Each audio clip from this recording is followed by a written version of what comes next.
welcome to NAPOD, where we provide NA speaker meetings and workshops in a podcast. We are an ad-free podcast, and if you enjoy listening, please help us to be self-supporting by visiting napod.xyz, look for the donate link, and drop $1 or $2 in the virtual basket. If you're also in AA or have friends that are, please tell them about our other podcast, Sobercast. Sobercast features AA speakers and workshops in the same format as NAPOD. We upload a new speaker every day, and it's easy to subscribe by searching for Sobercast, that's 2 words, on any podcast player app, or go to Sobercast.com. Enjoy the podcast, and thanks for listening.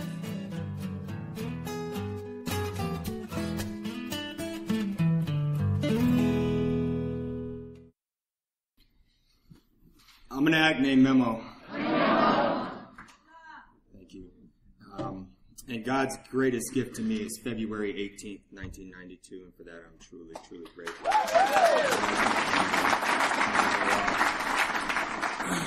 I want to take a moment to welcome all the phone-ins. You know, it's really amazing what we can do now with technology, you know, and, just please know that you're in one of those facilities, that there are many people in here that were in the same type of facility, and they're out here and they're staying clean.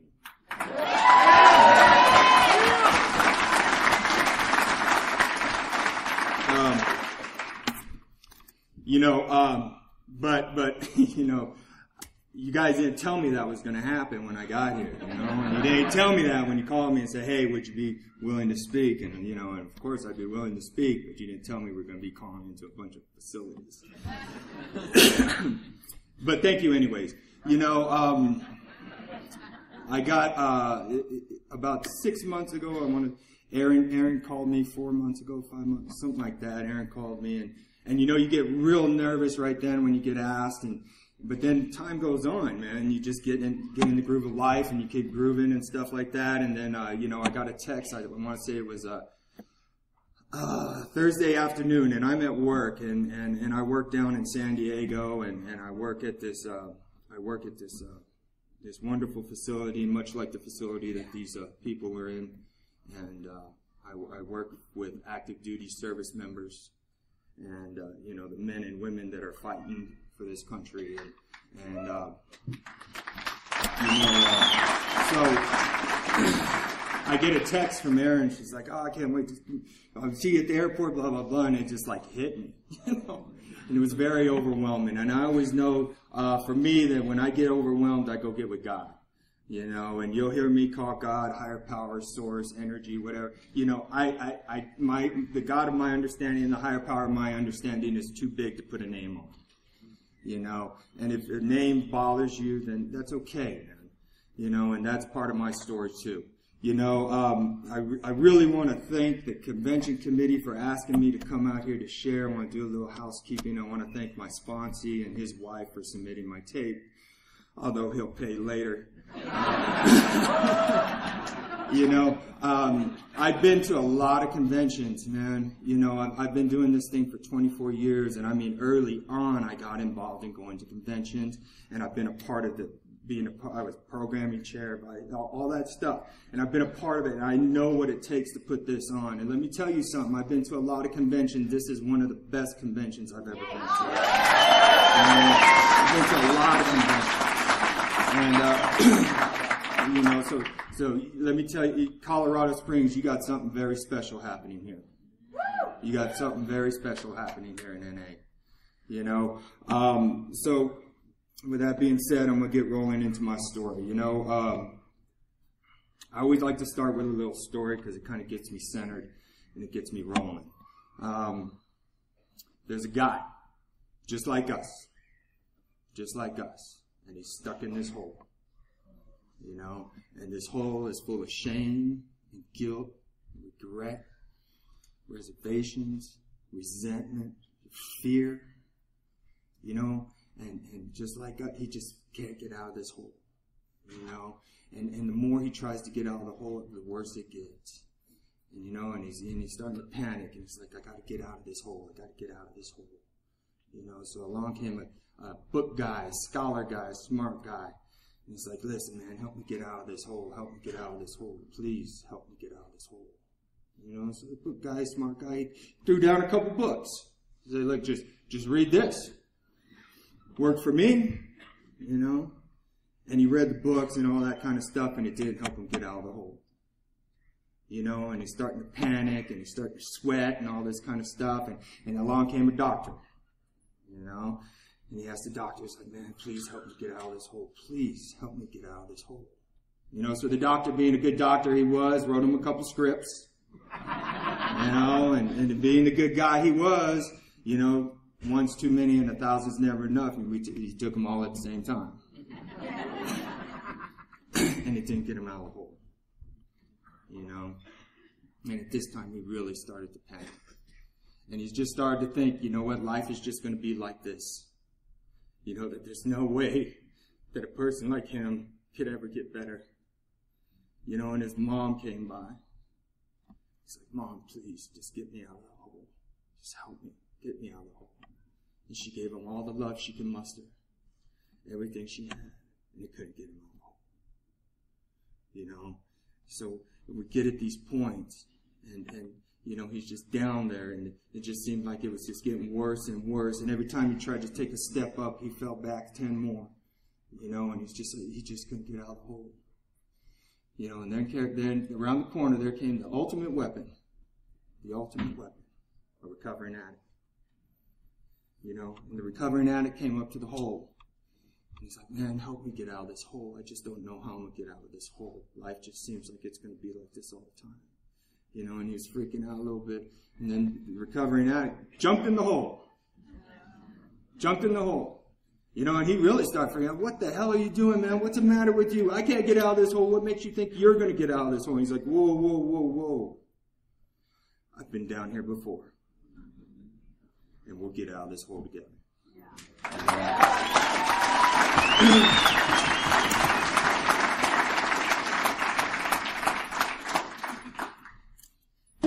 That's what we do in here. All right? That's the premises of Narcotics Anonymous. You know, I by myself can't do this, but us together, we do a lot of things, and we do a lot of amazing things. You know, look around. You know, where I started is I grew up in a military family. I grew up in a town called El Paso, Texas. It's a little military town, Fort Bliss, all that kind of stuff. My father was a soldier. He was in the Army. So I grew up in this little bitty town, right? And, you know, what I remember is around 5 or 6, I started to put on a lot of weight, you know. And kids, unbeknownst to themselves, are very cruel.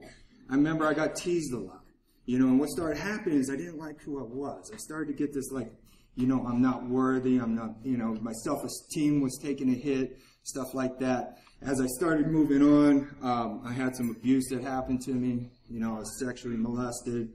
And that started to really take effect on me, you know.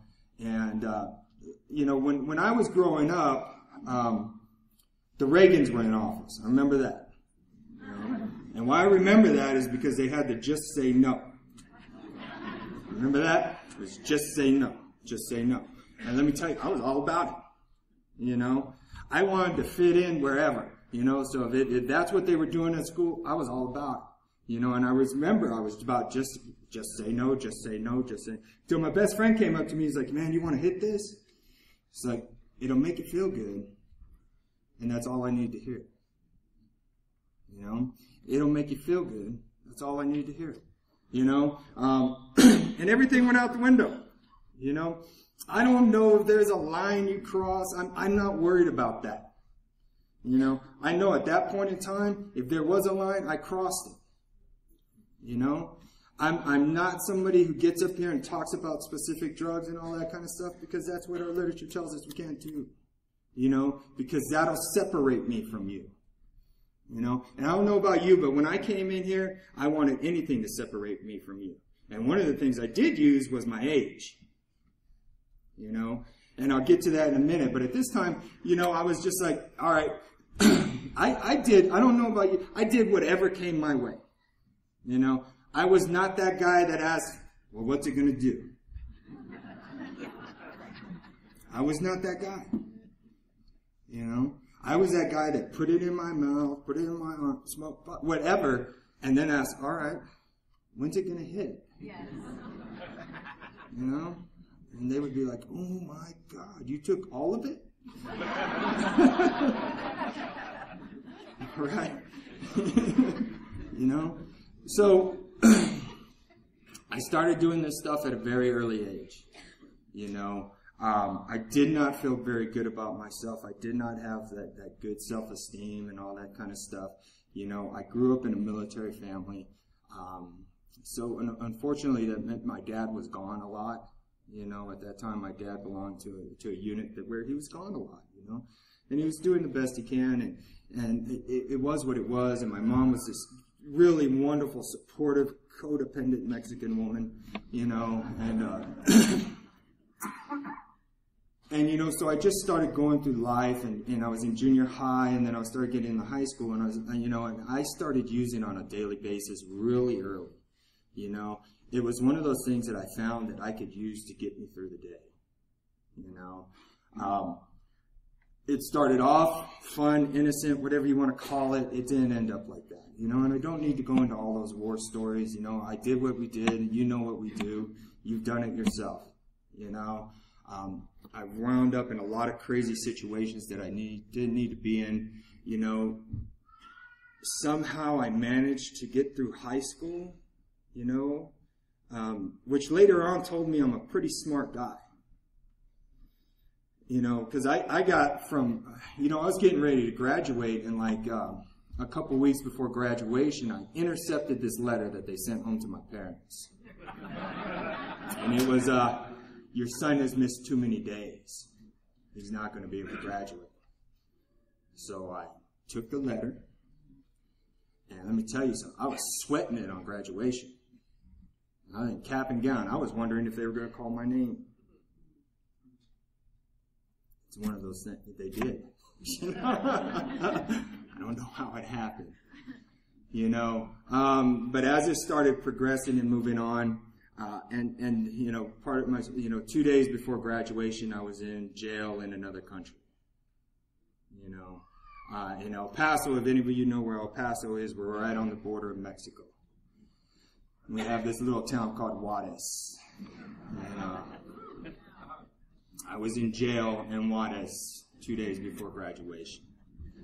All right, you know, and the bad thing about this disease is like 2 months later, I was in jail in the States, and I remember sitting in that tank, and I was like, this is not too bad. You know, it's not as bad as Mexico. You know? And, which, you should, that's wrong. That's wrong. You know, your mindset shouldn't be like that. You know, but it was. You know, and I was just really struggling, and I was no longer getting high when I used. I was kind of just getting loaded not to get sick, and just, you know, it was just in doing the routine. You know, get up, use the last little bit, now I got to hustle, score some more, blah, blah, blah, blah. It's like Groundhog Day, over and over and over and over again. You know, I remember right around this time, my mom started going to another fellowship.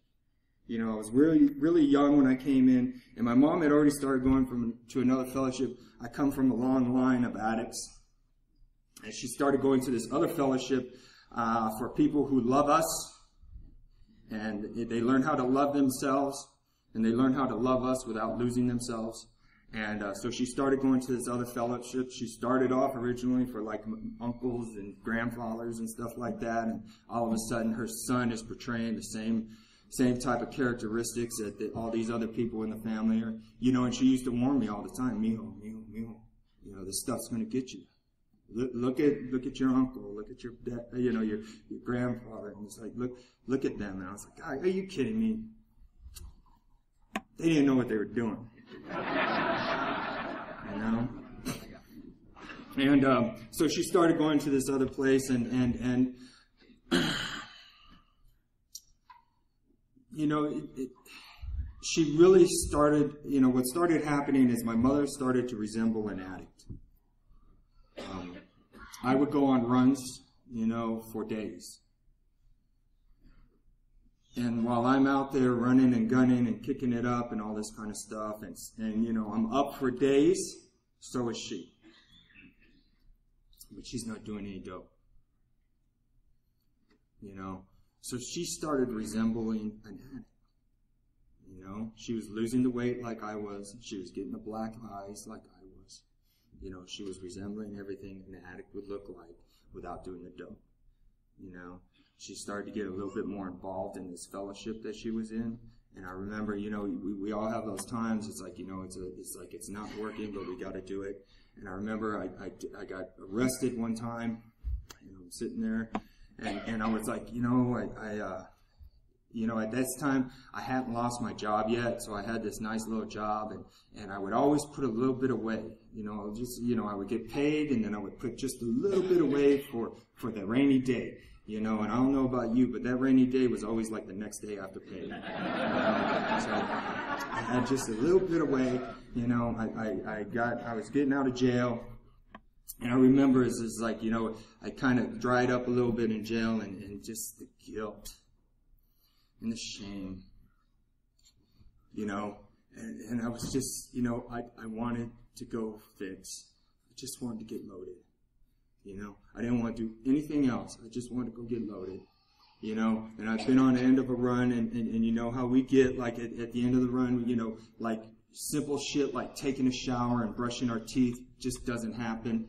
You know, and I don't know about you, but I started to stink.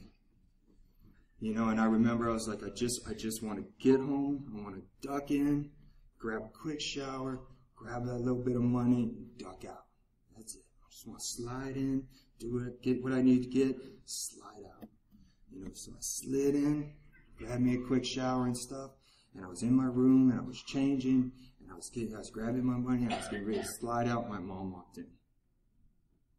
She said, listen, it's like, I love you with all my heart, but I can't watch you kill yourself anymore. It's like, you have got to go. And I wish I could tell you that was it. I wish I could stand up here and say, it's like, you know what? That's when I went into the rooms of Narcotics Anonymous.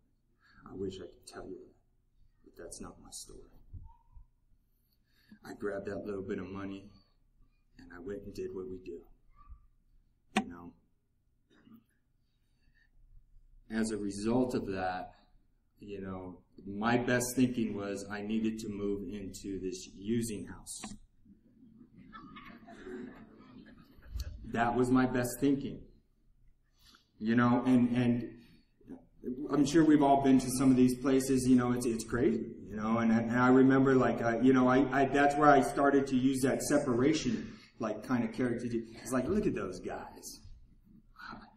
They're crawling around on the floor,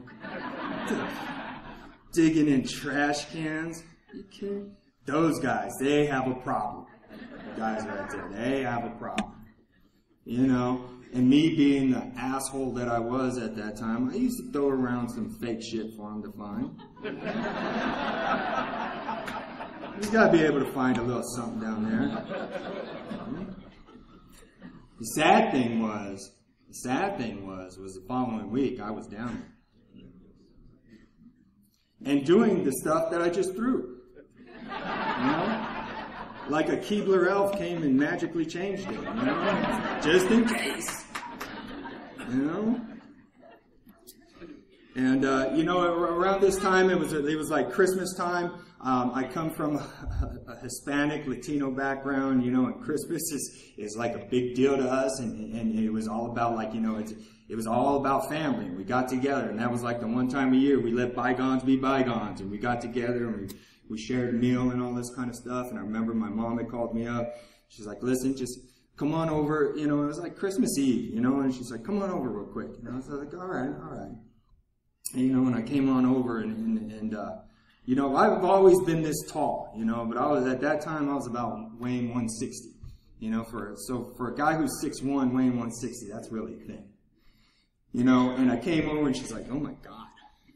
You know, here's some food, you know, and she started throwing all kinds of food at me, being a good Mexican woman she was, you know. She started throwing all kinds of food at me, and she, you know, she's like, listen, you know, tomorrow's Christmas, I want you to come over, you know, we're going to do, you know, we're going to do the Christmas here, we got you a couple things, I just want you to come over. You know, I got your clothes. Here's your clothes. They're already washed, cleaned, ironed, all that 9 yards. You know, we're going to hang out here for a little bit. Then we're going to go to another family, and we're going to go hang out there for a little bit. And I was like, yeah, man, that sounds like a good day. Yeah, great. I'm going to do that. Yeah. You know, and I remember I left there that day. And let me tell you something, man. I want to do that with I want to be every ounce of my being. I was going to be there. You know.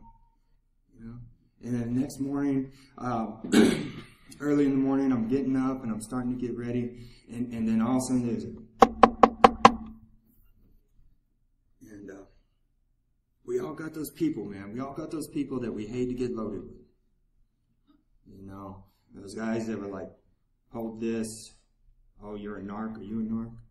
They start looking through the windows, thinking people are in the wall.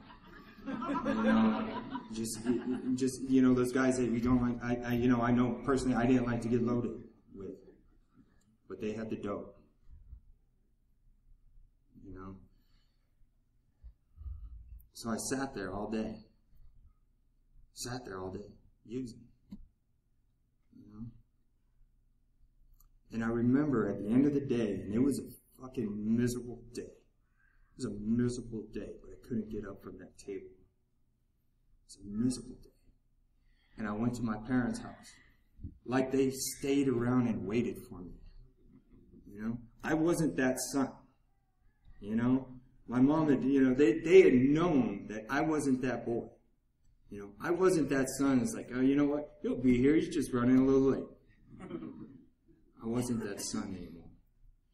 You know, and I remember it tore me up inside. You know, because I wanted to be there, man. I wanted to be there. And I wish I could tell you that that's what it took. That was it. I wish I could tell you that from that day on, I stayed clean. You know?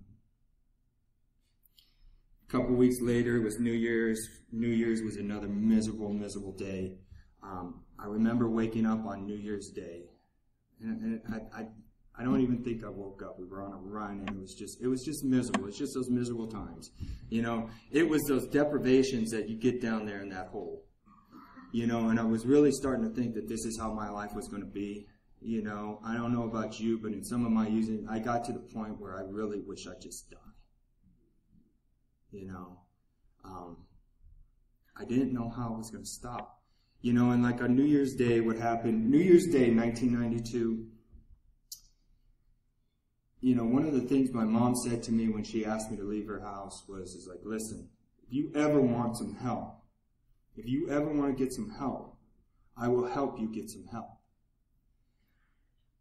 So New Year's Day, I went back to their house, and I'm just, you know, I'm tore up from the floor up.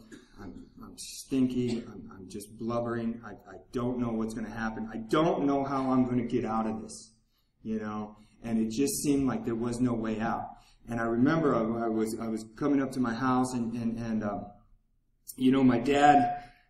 I love my dad to death. My dad, he's a wonderful man. He taught me a lot of good things. But my dad's like from this old school. He's like from a different era, you know. And he didn't do really good with emotions.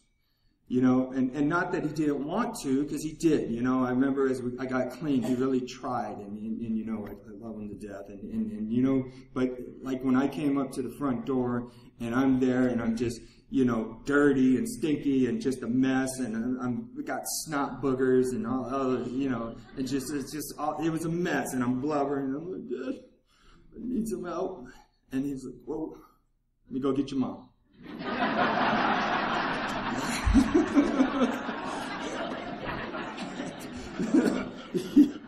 He went and got my mom. She came out. She's like, all right. I said, listen, all right, I got to run him to work. You come on in, just hang out here. I'll be right back. You know, when she came back, you know, I called the facility. At that time, you know, my dad was retired military. You know, he did 22 years in the Army. He was retired at that time. I was 20. All right, so I still fell under his insurance. You know, at that time, I still hadn't lost the job that I had, so I had some insurance there. So I found the facility, a really nice facility. You know, it was really, really nice. You know, and you know, but it was New Year's Day. So they weren't taking people in till like 5 o'clock that afternoon. You know, so when my mom came back, she made me some food. I took a shower, you know, and I took a nap, you know, because I had a little while. So I took a little nap, got some food, got cleaned up. You know, and when I woke up, I was like, fuck, I'm feeling good. I'm feeling good. You know, so we got in the car and all that kind of stuff, and I was like, got a little food, took a shower, got a nap, feeling good. You know, it's the funny thing about this disease is like you want help, but then like a split second later, you don't need it. You don't need it anymore. So I told my mom, I was like, you know what? I'm feeling good. I think I got this. I think I got this. And she, I swear to God, she stopped the car. She's like, listen, we are either going to this facility or you're getting out of this vehicle right now. I was like, easy, drama queen. All right. So we went on to one of these facilities. You know, I love to call them discovery centers because I tell you what, that's where I discovered Narcotics Anonymous. You know, I went there and you know, the first 7 days or so, I don't remember a whole lot of it. I do remember like walls are moving. It felt like it was an earthquake. You know, I was like sweating, shakes, all that 9 yards of stuff that we do. You know, I kicked there. I remember, you know, I went to this very nice place. You know, and I remember the nurses one time, she's like, all right, it's Friday night, it's movie night, so what do you want to watch? We go get you some, remember when you used to rent movies at like Blockbuster and shit? You know, they were like, well, what do you want to watch? And you know, this was 1992. I was like, how about New Jack City? Some of you don't know what New Jack City is, you don't need to go look at it, all right? So I went, they went, you know, they didn't know no better. They're just high-paying nurses, right? So they brought me in New Jack City, and I remember I was sitting there, and I'm watching the movie, and there's this part where they're in the quad there, you know, and when that part came on, I could feel it in me. I could smell it. I could feel it going through my veins. And I freaked the fuck out. And I remember I ran to my room. And you know, I went to this facility where they got you all the books. If there was any literature out there, 12-step based, you had it. And the book that I went in there and I just grabbed a book off of my bed, and what I picked up was the basic text of Narcotics Anonymous. You know, this was the first time I identified with this fellowship. And I just opened it up, and this is what I read. Higher mental, emotional functions, such as a conscience and the ability to love, were sharply affected by our drug use. Living skills were reduced to the animal level. Our spirit was broken. The capacity to feel human was lost. This seems extreme, but many of us have been in this state. In time, through recovery, our dreams come true. We don't mean we necessarily become rich or famous. However, by realizing the will of our higher power, dreams come true in recovery. In those 2 short paragraphs, I found out where I've come from and where I can go. You know?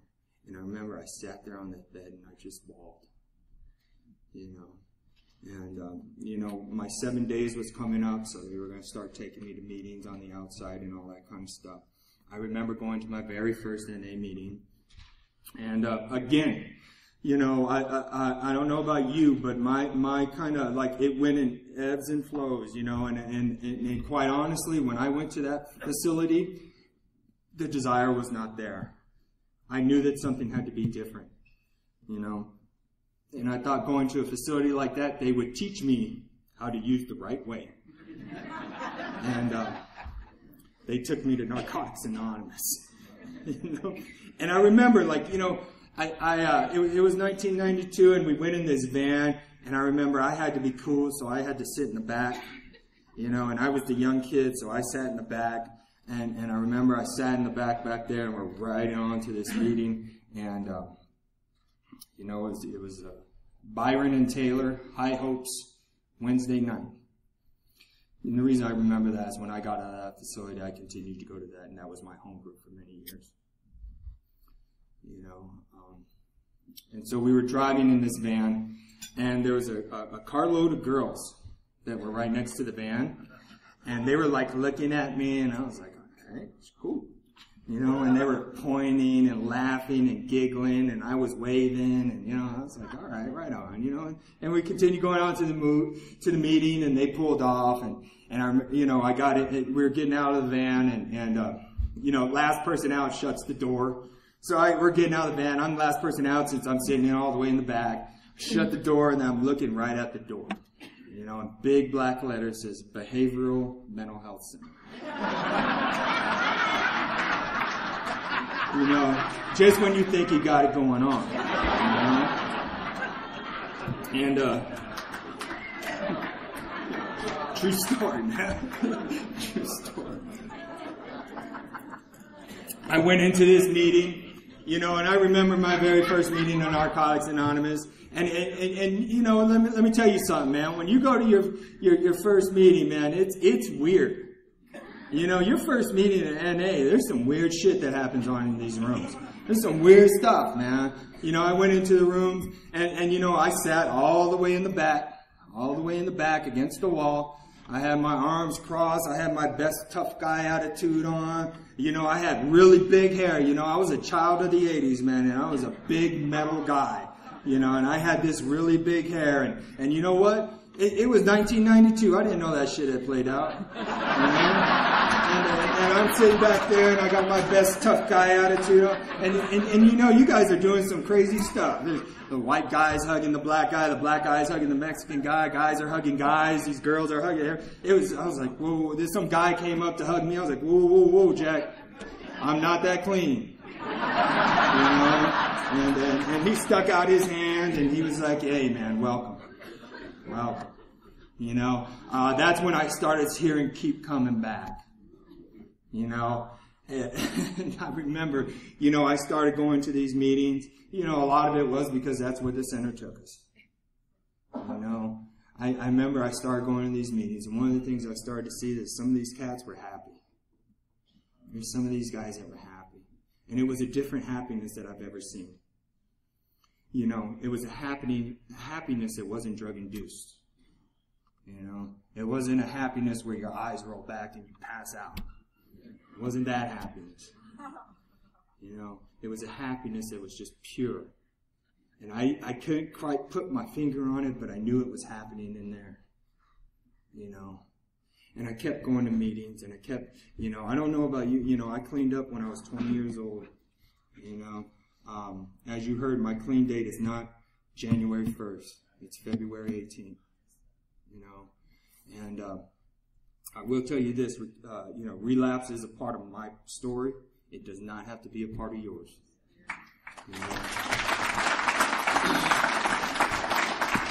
You know, one of the things that our literature tells us is that we've never seen a person relapse who lives this program. You know, in order to live this program, you need to start with working it.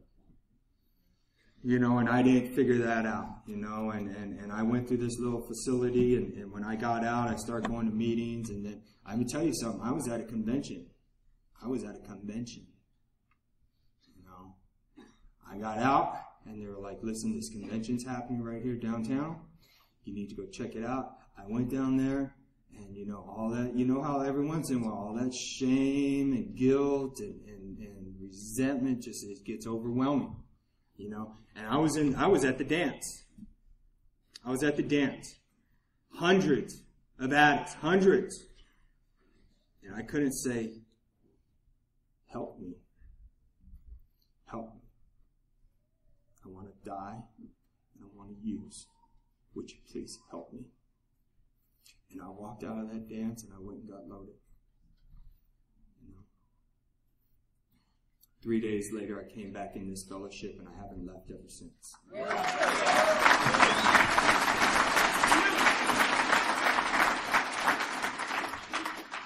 And it's not to say that it was an easy road. You know, I don't know about you, but my first year sucked. And I struggled. And I struggled in these rooms. You know, I was 20 years old when I came in here. I was 20 years old. You know, you guys were old. You were like 30 and shit. And I remember at that time, the fellowship, especially in El Paso, was really new. You know, we didn't even have NA meetings every night of the week. We didn't. You know, the only literature we had was basic text. You know, at that time, the Just for Today was coming out. And I remember it was a lot of excitement. We got our own I still have it same with the purple cover. You know, the purple cover. You know, when we were excited, we got our own. You know, because at that time, we were doing a lot of different shit. You know, we were doing these treatment center 4 steps and, you know, all kinds of stuff. We were borrowing from other fellowships. We did, you know, I don't know about you, but when I got clean, the old timer had 2 years. You know? And, you know, so I start coming around these rooms, and when, you know, like I said, you know, that first meeting's a little weird, but then you start hearing other stuff like get a sponsor, work the steps. You know, and when I came from an area where it was like, work the steps or die, motherfucker. I remember, like, one of the very first area meetings I went to, there was this, you know, area meeting, like, somebody talked about, like, area meetings used to get fucking rowdy. You know? And what it was is, like, we wanted to put that in the meeting schedule. The MF. You know, and people were having issues with that. You know, but I remember that stuff, and I remember we were very excited about what was going on, you know, and I remember I went up to this guy, and I was like, you know, and this guy, his name was Joe, and Joe was very passionate about Narcotics Anonymous. Joe came from Philly, you know, and Joe wound up in El Paso, Texas, which, if you ever been to either one of those states, polar opposites. And Joe was very loud. And Joe was very passionate about Narcotics Anonymous. And when he shared, you felt it. And I went up to him. I was like, hey, can you sponsor me? And he was like, I'd love to. Just like that. And I was like, whoa. I was like, okay. And at this time, I had started sharing in meetings. And you know what? It's funny, you know. It's like when I would share, the whole room would say, "Just keep coming back." At the end of the whole room, keep coming back. I was like, shit. They like what I share. And Joe, you know, so when I asked Joe to sponsor me, he's like, I'd love to. It would be an honor.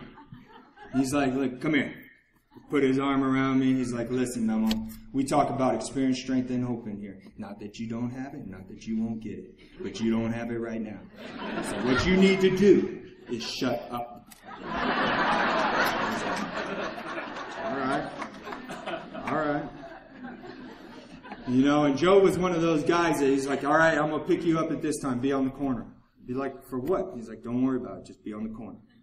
You know, and he started taking me to a lot of meetings. Joe got me introduced to service work. And it's funny how I got her. You know, at first, I'll back up a little bit. I went to that area meeting. And let me tell you something. It is so important. I'm really loving that we finally got a book on the freaking traditions. You know, because a lot of times how we get involved with traditions is by doing them wrong. You know, and like I said, I belong to this area, and it was really new. And I went to that area service meeting, and they're like, we need somebody for phone lines. I was like, okay. I had 60 days. So they waived clean time, all that stuff. Remember, I told you we didn't have Narcotics Anonymous every night of the week. Somebody from out of town came in, and I don't know about you, some of you may not remember this, but phone lines used to be a pager. Before we got all these cell phones and stuff, we used to wear a pager. And I felt like the shit. I had the NA pager. You know? And this guy came in from out of town. Obviously, he had some time.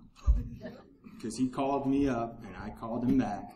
He's like, listen, I'm in town. It was a Friday night. He's like, I want to hit an NA meeting. I was like, we don't have one tonight. But there's this other place. Oh, good. So he hung up. He got a hold of somebody else. You know, the next ASC, they took my fucking page.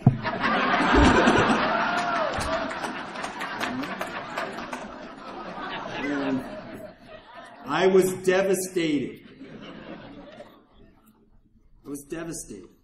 And I remember going to my sponsor, Joe, look at blah, blah, blah. He's like, listen, Memo, they should have never gave you that page. They should have never gave you that page. He's like, we don't put people in service just because we need a body. You know?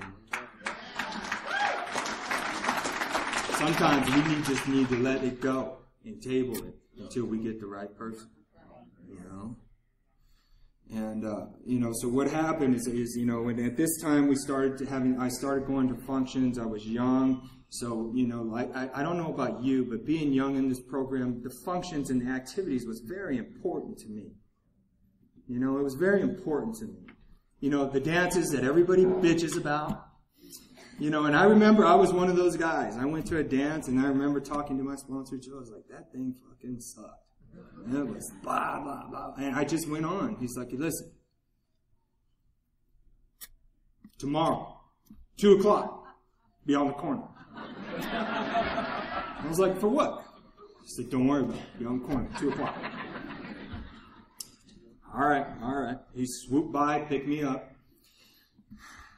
I went to a activities service committee meeting. My sponsor happened to be the chair.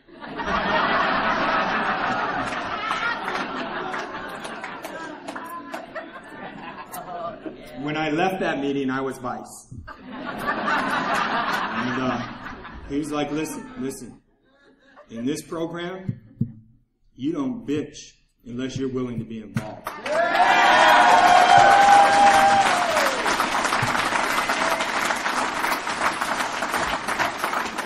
You know, for some of you guys that think, you know, and have some great ideas, don't get me wrong. Sometimes when we come to things like this, we have some good ideas. And like, you know, let me tell you, I'm taking some good ideas from you guys back to our area. You know, get involved. Get involved. You'll start hearing them at the meetings. Hey, we're going to do this service committee meeting, blah, blah, blah, at this time, this place, blah, blah, blah. Don't just sit there and say, nah, I don't have the time. Don't do that, man. Get involved. Get involved. You know, Joe got me started in that really early. You know, still at this time, I wasn't getting anywhere near the steps. You know, and I was wondering why my life I felt so miserable.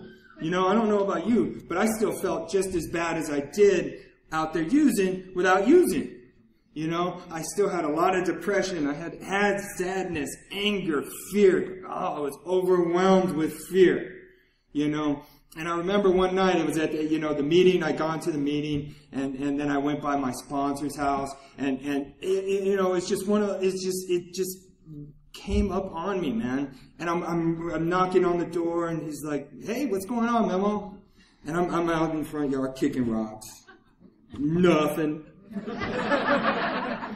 He's like, come on in, man.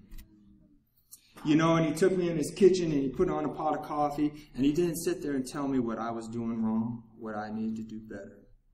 You know, what he did was he sat there at that table and we drank coffee and he shared his experience. He talked about what happened, what it was like for him, what happened, and what it's like for him now. You know, and at the end of that conversation, I was like, you know what? I think I need to start working some steps. He's like, I've been waiting. So we started on this process of working steps, and, there was like that first step came up, the powerless and unmanageability, and I was like, you know what, I don't get that, because in my world, powerless means being a punk. And he's like, no, it's not. That's not what they're talking about there, man. He's like, what they're talking about in that step is once you start, you can't stop.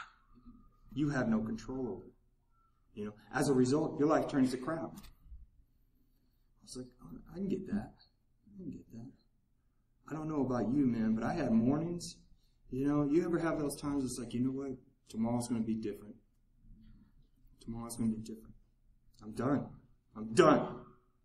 And you're like, you know what? Tomorrow's going to be a new day. I'm not going to pick up. I'm not going to go hunt down. I'm not going to go score. Tomorrow's going to be a different day. And wake up the next day and be like, loaded before noon. That's powerlessness. I remember sitting in there in that little house and doing so much that I would sit there, and my friend, we would get like hungry, after like the third day of not eating. We would get like hungry and we would scrounge up like pennies and quarters and stuff that we would find in the couches and stuff like that. And we'd go to Burger King and get the 99-cent Whopper. And we'd cut it in half and we would sit there, and I would, after doing so much of that stuff, I would chew on that burger for a half hour. Because I couldn't swallow. And I basically had, that's unmanageable.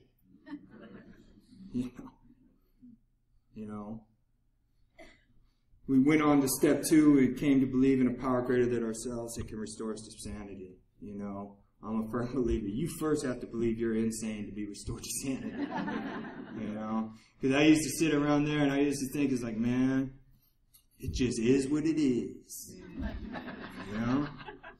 Don't take it personal. Don't take it personal that I had to burn you or do this or do that. It's not personal. That type of thinking that I had to get. That thinking that like, you know what? This holding tank ain't so bad. That shit's insane.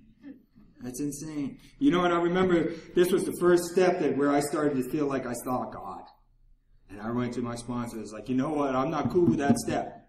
He's like, what do you mean? It's like, it talks about God in there. He's like, where do you see God? I was like, it says, believe that a higher power. He's like, listen. He's like, what do you mean? That's not God. I was like, don't try to trick me. I know what that means. And he's like, Memo, listen. The important part about this step is that you believe. You got to believe. I was like, you know what? I'm not there yet, man. He's like, that's okay. Believe that I believe.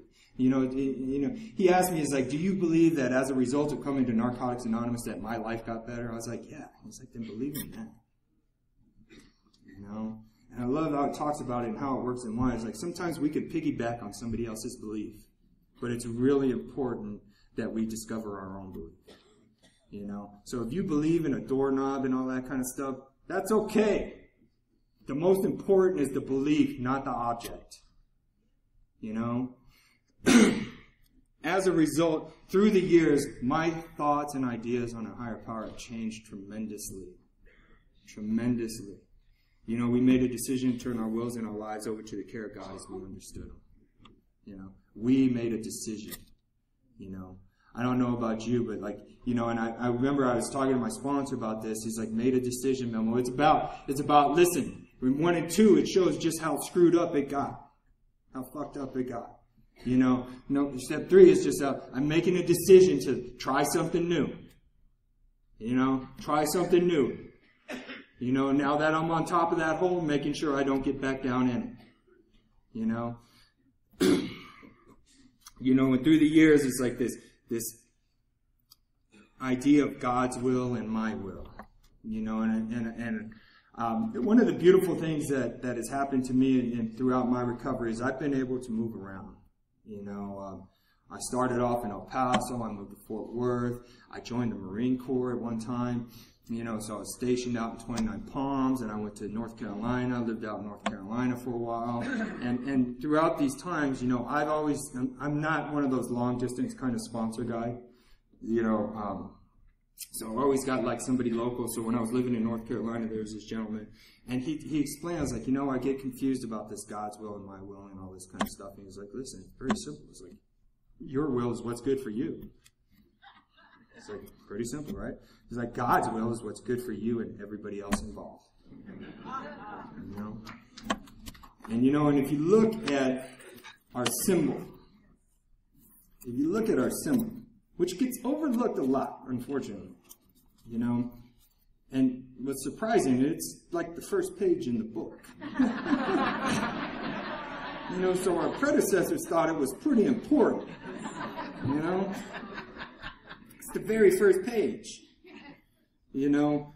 First 4 words, simplicity is the key. You know, it talks about goodwill in here. You know, the ground of both the fellowship and the member of the society. Goodwill is best exemplified in service. Proper service is doing the right thing for the right reason. When goodwill supports and motivates both the individual and the fellowship, we are fully whole and wholly full. To me, that sounds like God's will.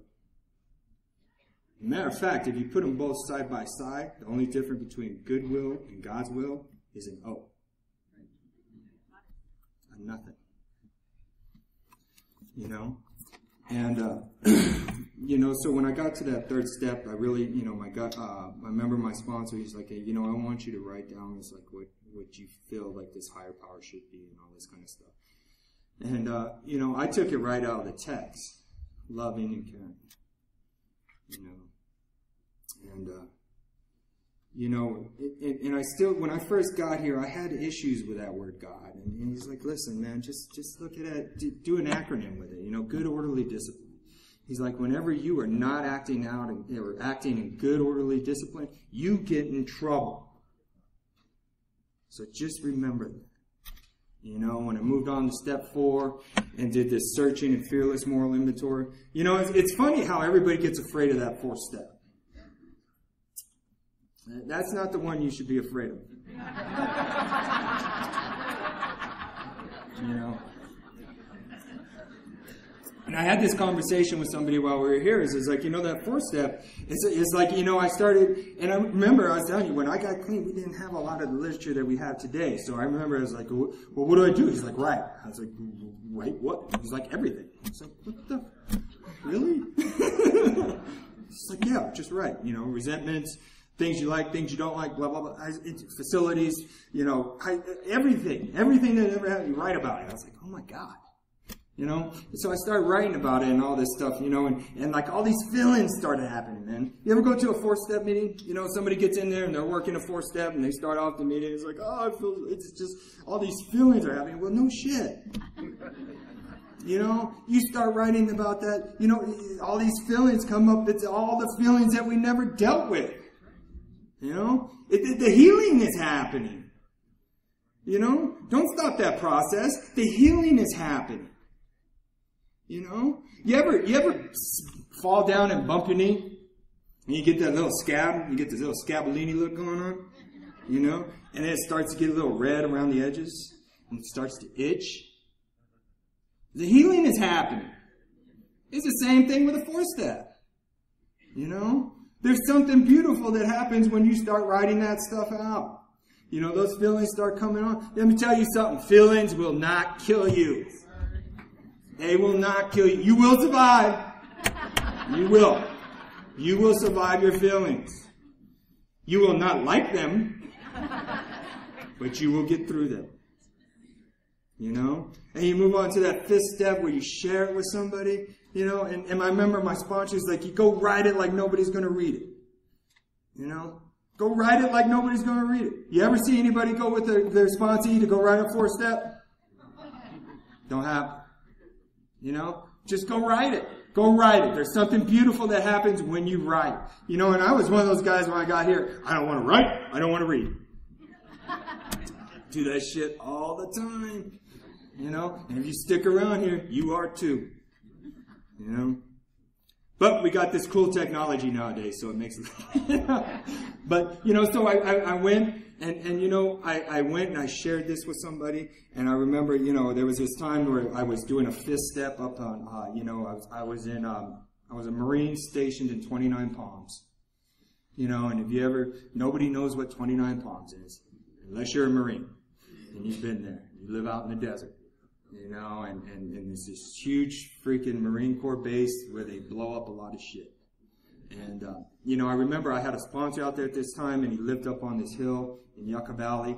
And you know, when especially when we're young in the program and stuff like that, I know for myself what I took up there was a negative inventory. You know, I took up there a negative inventory. You know, and I needed my sponsor to help me with all those assets that I had, you know. And I remember that we were sitting up there and we're looking over this valley and we're doing this fourth and fifth, and he's like, listen, man. He's like, listen, man. He's like, you make meetings all the time. Hey, there's something good about you, man. You sponsor people when asked. That's something good about you. You know, when the hand of NA reaches out, you reach back. That's something good about you. You know, he's like, I watched you with your daughter. You're a good father. Something good about you. You know? So he needed to help me with, like, that good part. You know? I really like the step working guide, you know, and I like that they have a section on those assets. You know? Too many times we will go around here and feel like we're not worthy. You know? And I still battle with it today. You know? You know, it hit me last night. You know, it hit me last night. We're sitting out here and we're hearing Patty's wonderful story and beautiful story. And you know, Ty, before the meeting kicked off, told me, he's like, hey, man, they got prisons that are calling in. I was like, you're fucking kidding me. He's like, yeah, there's like 13. I was like, oh, my God. You know? And, you know, so that to say that, like, just because I get time or you get time, that you're still not going to battle with this stuff. The thing is, the recovery part that comes in is, even though we still have, I don't let that stop me. You know, even though this morning I'm shaking in my skin about this, doing this deal and stuff like, I don't let that stop me from coming up here and doing this. You know, when we start moving on, move on to the sixth step. You know, we're entirely ready to have God remove all these defects of character. You know, I remember I was very confused about this step, and I went to my sponsor. I was like, I'm not sure, you know, what this is talking about, and you know, quite honestly, I'm not sure if I'm ready to do it. And he's like, Memo, look at the previous steps. You know, look at how these things wreak havoc on your life. You know, and as we get time and all that stuff, look at how it wreaks havoc on you in the program. I don't know about you, but I came in here at 20, I ran amok.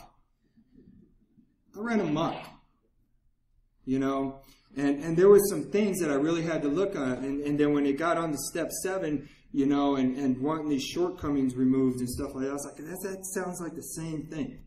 Character defects and shortcomings sounds like the same thing to me, Joe. He's like, no, listen. He's like, character defect? That's part of you. That's something that's really, really ingrained. That's been there from like way before you picked up that first drug. That shortcoming is how you act out on it. You know? And he says, it's not enough to ask for it to be removed. We got to take some action. You know? And what we did is we listed them all out. You know, we listed them all out, and we put the spiritual principle right next to them. He's like, what I want you to do is, like, you know, what you're going to do is every day, you know, he had me get some little 3x5 cards. And it's something I still do with my guys today. You get a little 3x5 card, and he made me write out all those spiritual principles. You know, write out the spiritual principle, little definition on the back. He's like, every day you take one of those cards. You put it in your pocket. That way, whenever you reach in your pocket for your keys or anything, you brush your hand across, it reminds you to practice that principle. Every day you practice a different principle. You know? You know, everybody gets scared of like 4 and 5. Nah, you need to watch out for 6 and 7. That's the one that's going to get you. You know, and what happened as a result is, like, as I started practicing these principles, and I kept, practicing that principle every day, and a different one every day. What it does is it changed the way I acted, and it changed my behaviors. So when situations started to pop off in my life, I didn't always resort to that shortcoming. That I went to the spiritual principle. It doesn't mean the thought didn't happen. One of the things I learned is that first thought, trash can. But what happened as a result is I started to act out in that spiritual principle, and as a result, some of my thoughts changed, and as a result, some of my feelings changed. To me, that's the miracle, man. That's the miracle. That's the miracle. And after we started doing that, it's like the 8th step came up, and it was, we made a list of all persons we had harmed and became willing to make amends to them all. And you know what? I went to my sponsor. I was like, listen, I'm not ready to make some of these amends. It's like, doesn't say that. It's like, what's the first part of that step say? It says, I said, we made a list. It's like, all right, just go do that. It's like, but I'm not willing. It's like, listen, man, we're just going to make the list. I'm not willing. It's like, go make a list. I was like, all right. So, I went and made the list. And I come back. Same spill. Here's the list. Some of these guys, I'm not willing. It's like, yes, you are. Or you wouldn't have made the list.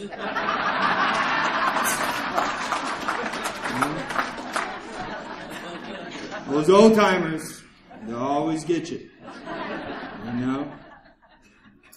And I made a list, and you know what? It's real important that you have a sponsor, through this whole process.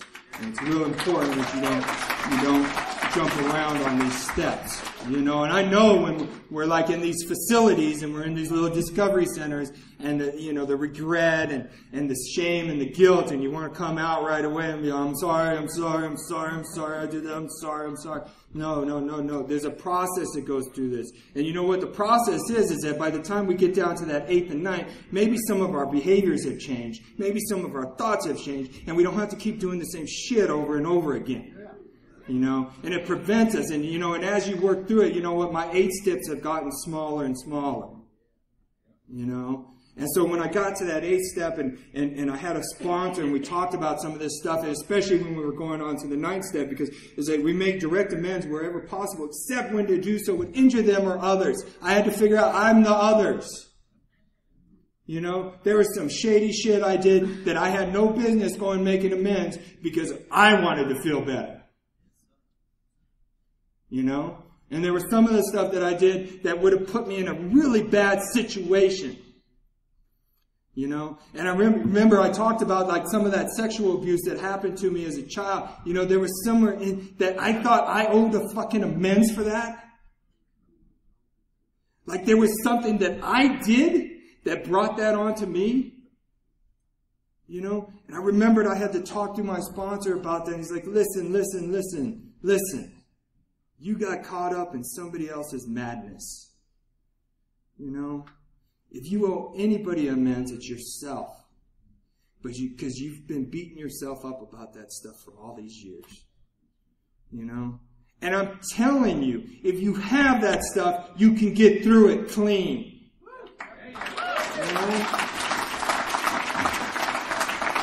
That stuff showed up on my paper, on my step work for the first 9 years. And I wouldn't talk about it from the podium. And it wasn't until I got through that stuff fully and wholly that I'm able to come up here and share that experience with you. So I went on and I made these amends. And I want to tell you something. It's really important that you make these amends, no matter how difficult they can be.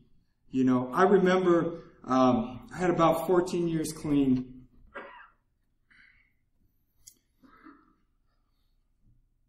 My dad got sick. It was Halloween. At that time I was in North Carolina. I was stationed in North Carolina with the Marine Corps out there. And my mom had called me. She's like, Dad's sick. It's something's going on. Because, my dad, like I said, he was an old school guy. He didn't like to go to the doctor, period. But he was going to the doctor. And my dad was a smoker. I mean, like, 2-pack day guy. And he quit smoking. And she's like, he's pretty sick, and they've been doing all these tests, and they can't find anything. My experience with that is cancer. She called me a couple days later. It's like they figured out it's cancer. Dad has cancer. We're going to see what happens. And this was Halloween. She called me like on Thanksgiving. She's like, Dad's pretty bad. She's like, he's pretty bad. They're going to do surgery on December 6th. We're not sure what kind of situation he's going to be like, and, because he'll probably be doing chemo and radiation after the surgery. And, so why don't you come before he goes into surgery? Because I was like, well, I'll come out after surgery. I'll come out for surgery, and blah, blah, blah.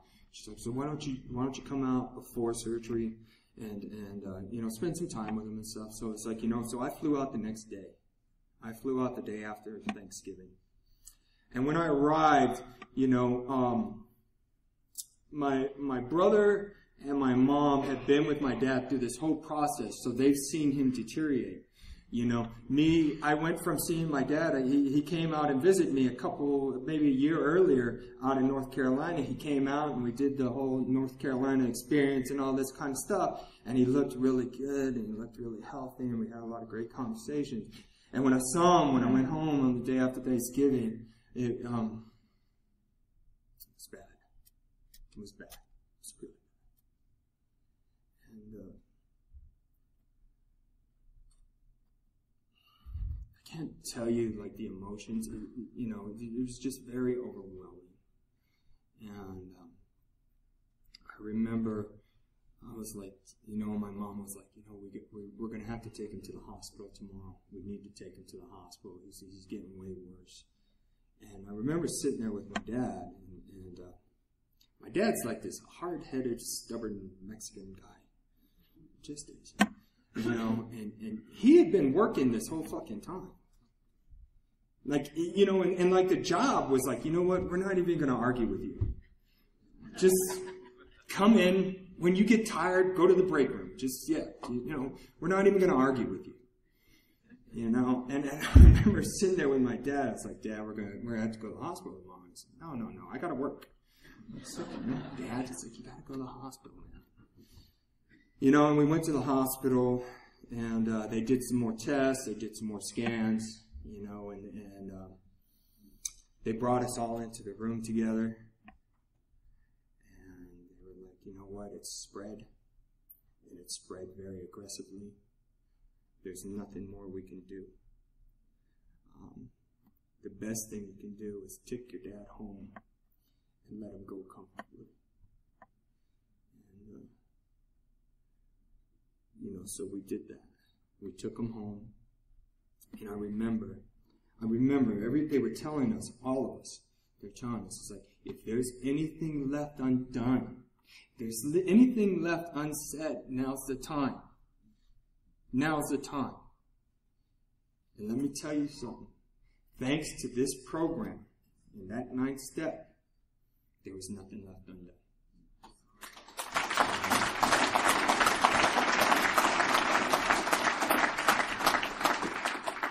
That I was able to sit there with that man and take care of him for that last week, and I was able to be there and be a good son. And be a good son. And tell him how much I loved him, how much I was proud of him, and how much he did right by me, and how much he taught me, and then, he had passed. And let me tell you something, he had passed that night. A few nights later, the very next day, I was in a meeting of Narcotics Anonymous. Not that I wanted to use, but I've been around here long enough to know where I need to be. I know that somewhere back there, they always talk about the disease doing push-ups. And I remember this, and I was in a meeting every night after that. And I had cleaned up in El Paso, and there were still some of those guys that were still around, and they were by my side. I was getting phone calls from all kinds of folks back over there in North Carolina. In North Carolina, I belong to this family that we did this retreat, this sponsorship retreat down in Florida, and we did it every, the first Saturday or the first weekend of every December. And that December I was with my dad. And I got phone calls all day long from my brothers down there in Florida. And all day long from the people in North Carolina. Let me tell you something. If you would have told me that shit would happen to me when I came into these rooms, I would have said you were full of shit. I was just some diehard junkie that wanted to die and was doing it slowly with drugs. If you would have told me that those type of friendships and relationships would have happened in here, I wouldn't have believed you. But we stand by each other in here. And we take care of each other. I had a sponsor who recently died. Not too long ago. Same thing. And he talked about it. I remember all the time he would talk about it. And you know what? This sponsor, he went to meetings with Jimmy K. And he used to tell me all the time, he's like, Jimmy K used to tell us all the time, we don't shoot our wounded. We do not shoot our wounded around here. And, I couldn't believe that these type of things would happen to me in the rooms of Narcotics Anonymous. I went on to that 10th step, continue to take personal inventory when we were wrong, promptly admit it. If you promptly admit it, you'll stop doing it. This shit sucks. It sucks. I came from a time that y'all go back to your meetings, go get that pamphlet, Living the Program. It's just a bunch of questions. And we didn't have all the literature we had this time. So I remember my sponsor, he's like, here you go. I was like, all right, I'll fill this out. It'll take me about a week. No. Like, Memo, you need to go make 30 copies of that. It's like, what? 30 copies. It's like, for what? He's like, you need to fill one out every day. Every day. He's like, and if you miss a day, you start over. So that really gives you good incentive not to miss a day. But what it does is it got me in the habit of looking at my day and reviewing my day at night. Do I do that whole pamphlet every night? No, but I got a little checklist that I go through every night. And actually it helped me out really kind of focus on my behavior in the moment. Like I said, we don't like making amends. That 11th step we saw through prayer and meditation. Prayer and meditation. Not or. And to improve our conscious contact, praying only for the knowledge of His will for us and the power to carry that out. In the literature, it talks about quieting the mind. Meditation is about quieting the mind. That's going to look different for all of us. Does that mean we go sit in peace and quiet? Sometimes. That's good. I like it. But when I first came in, I couldn't do that. There was different ways you learn about quieting your mind. I remember I was in one of those discovery centers. Remember that discovery center that I first came into? And at that time, they let us have our cassette Walkmans. I know some of you won't know what those are, but remember, we had these cassette Walkmans, right? It was a cassette. You may not even know it. You go to the museum. It's cassette, right? And we we had these cassette Walkmans, right? And they let me have my cassette Walkman. And we didn't have earbuds. We didn't have those little things that go right in. No, they were like, yeah. And they let me have that. And I remember I told my mom, I was like, listen, bring my cassette Walkman and my headphones and bring my Metallica Master of Puppets. And let me tell you, I am a huge Metallica fan. I got like a whole room dedicated to it. So, but that's a different story. All right, so they bring me in. My mom brought me in my headphones and the cassette tape. Because I don't know about you, but when it was like lights out in that facility, man, you know what? As you're going through the day, this shit's easy, right? You go to this group, you go to that group, you got this workshop. You go here, you go to a meeting, you eat in between, boom, you're done, right? At the end of the day, it's lights out, and it's like, you're left with this in between your ears. And it was so loud. So loud. I mean, with everything. I feel so bad for what I did to my parents. Now that I'm clean, what am I going to do? How am I going to conquer the world? It's just all this shit. And then, when she brought me in that cassette player with the Metallica and the earphone, I would put it on and turn it up just enough where I couldn't hear what was happening. 2 songs in, I'd be asleep like a baby. And if you know about Metallica, that was like one of their heavier albums. So the meditation piece is going to come for you in different ways, man. Different ways. Today, I'm big into, I like to swim, I like to bike, I like to run. Those are ways I quiet my mind. Aaron called or texted me the other day on Thursday and I was like spinning. And I was at work. Where I work, where we go eat lunch, it's right there and on this beautiful, the harbor, and we watch ships come in, like big Navy ships, destroyers, and, crew, and it's just beautiful. And it was a beautiful day Thursday. And I went out there by myself, and I just sat and just felt the sun and smelt the ocean, and you know what? My mind quieted. It's how we quiet the mind. You're doing it, you just don't know it. Try something different. Hit up an 11-step meeting. They have them all over the place. I'm sure they have them here. To prove, for knowledge of His will and the power to carry that out. The thing that I struggled with is the power to carry it out. Because sometimes there's situations that I get into in here that it's like the hard thing and the right thing are the same thing. And it's like that's where I need that power. And I've been around here long enough to know that you know what? I'm going to get through this. And I'm going to be okay. Let me tell you something. Just because I have 24 years doesn't mean I haven't gone through some stuff. I've been divorced twice. Bankruptcy.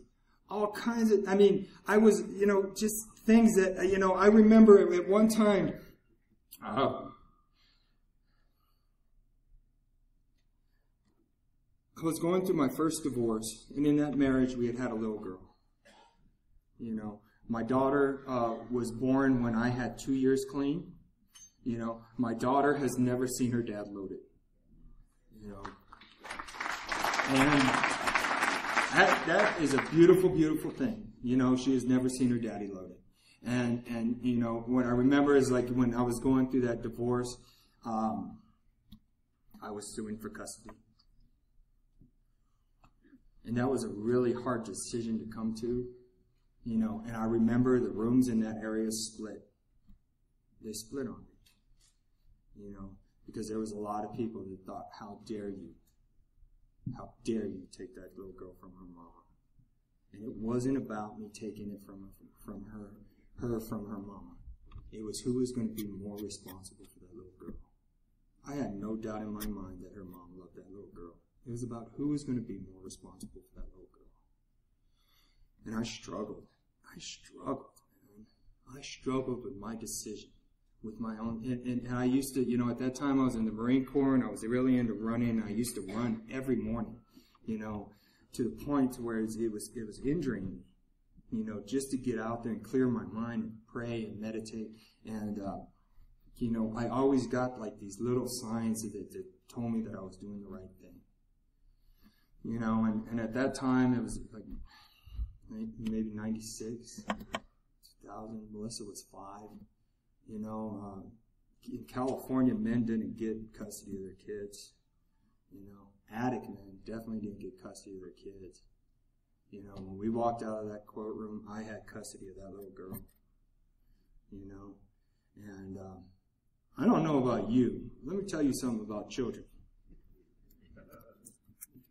They are your greatest teacher if you let them. If you let them.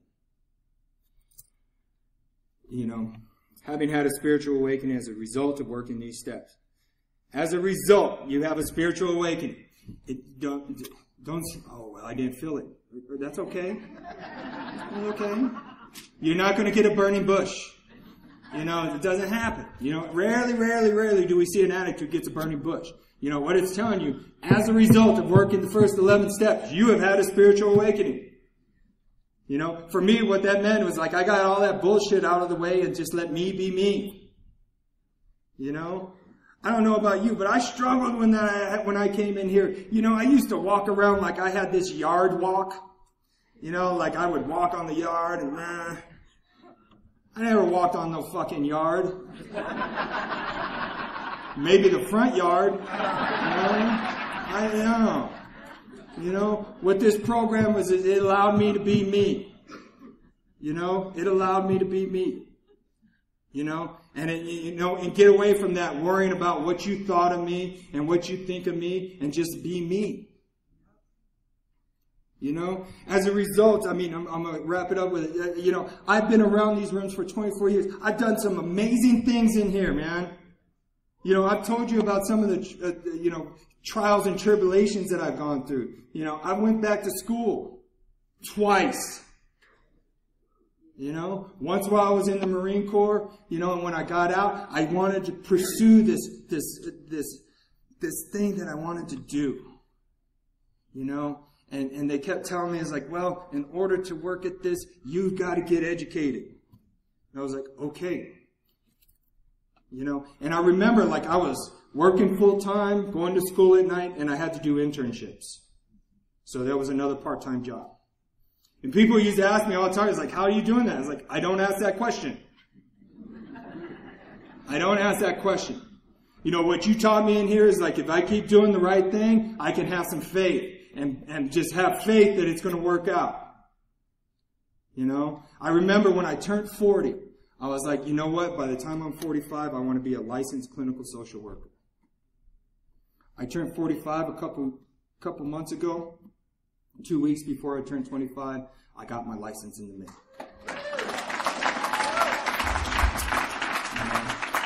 That little girl I was telling you about, I got custody of my daughter when she was 5 years old. She taught me more than she just taught me so much about unconditional love. Because let me tell you, it was a rough road, and when I got custody of that little girl, she wouldn't get phone calls from her mom, like on her birthday or on Christmas. And I would get so fucking pissed. Let me tell you something. When you see your little daughter in that much pain, and emotional pain, not like, oh, I scabbed my knee. No, I'm talking emotional pain. And I would call her up. Thank God she didn't answer the phone. I had to make amends to her anyway. But you know what? That little girl loves her mom. Always has. She taught me about it. She knows that she couldn't rely on her, but she loved her nonetheless. I remember being in these rooms. You never know what you're going to learn in here. You know, I was a single parent. So guess what? She came in tow. You know, and I had her little backpack and with her little stuff. And I remember that, when I got custody of Melissa, I was in the Marine Corps. And let me tell you, I loved the Marine Corps. You know, and I loved being a Marine. And I was a good Marine. You know, and I remember like on Sundays was Nails Day. Sundays was Nails Day. Sunday I would paint her nails, her fingernails, and her toenails.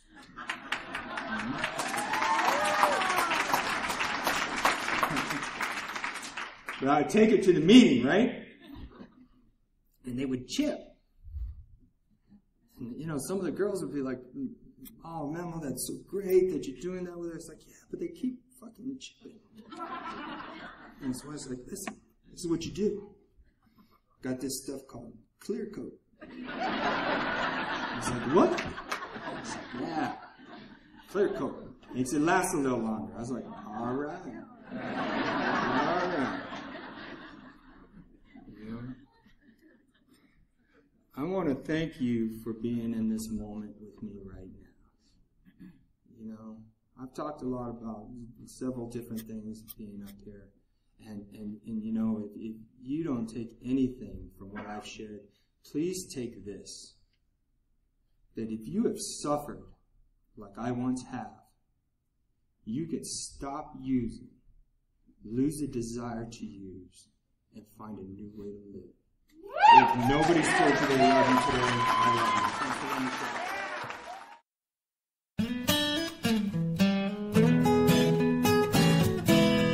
Thank you for listening. I hope you enjoyed the podcast.